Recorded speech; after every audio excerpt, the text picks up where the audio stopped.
People disappear in these mountains. Not one, not two, but dozens. Search teams comb the forest for days and still find no one, alive or dead. The strangest part isn't that people vanish. It's how they vanish, as if the forest itself decides who gets to leave and who doesn't.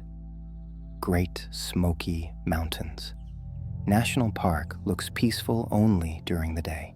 Thousands of miles of forest, heavy fog, quiet trails, ancient ground. It's the most visited national park in the United States, with nearly 10 million tourists every year.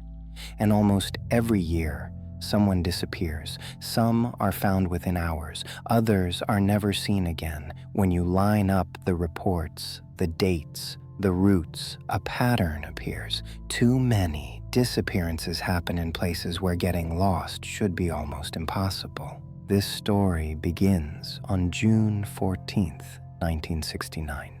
The Martin family went for a picnic at Spence Field near the Appalachian Trail. A calm, open meadow, sunlight, nothing dangerous. While the adults talked, the kids planned a prank. Run into the woods from different sides and jump out at the same time. 3 boys went one way. 6-year-old Dennis went the other.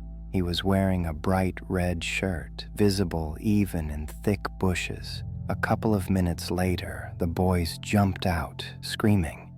Everyone laughed until someone asked, "Where's Dennis?" The kids said they'd seen him just a minute earlier. At first, the adults assumed he was simply late, but Dennis didn't appear, not after a minute, not after 5. His father walked into the woods, calm at first, then faster, deeper. But the farther he went, the quieter the forest became. No tracks, no broken branches, no sound.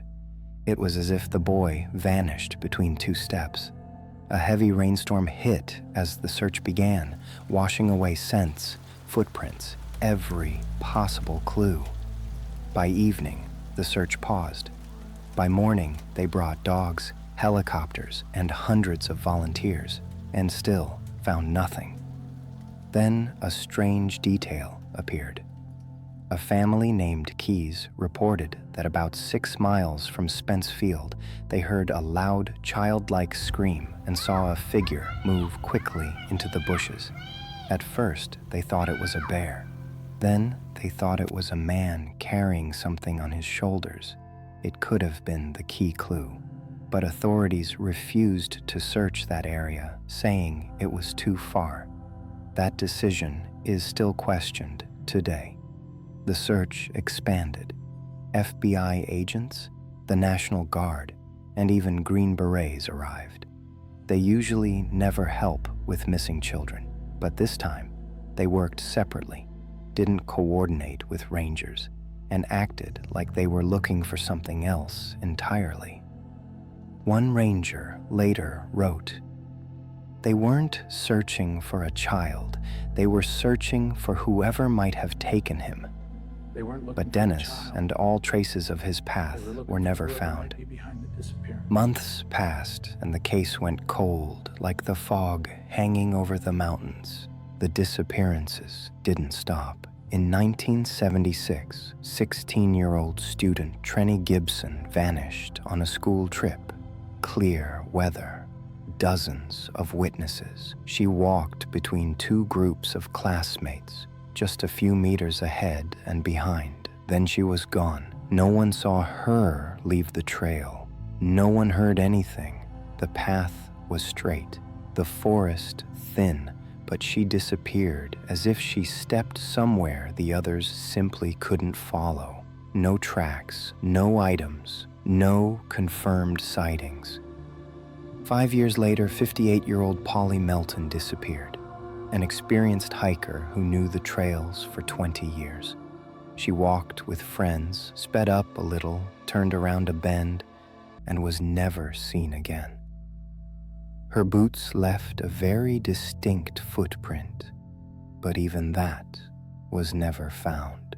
Years passed, the disappearances continued. Some blamed accidents, cliffs, or animals, but accidents leave evidence, clothing, bones, belongings. Here, there's nothing. Even official reports end in silence. FBI agent Jim Reich, who worked on Dennis Martin's case, said there were details that would never appear in public documents. Colleagues claimed he went too deep into the investigation and repeated too often that the mountains hide things that are not meant to be shared. Later, he died. The official explanation exists, but clarity does not. Another link gone from the chain.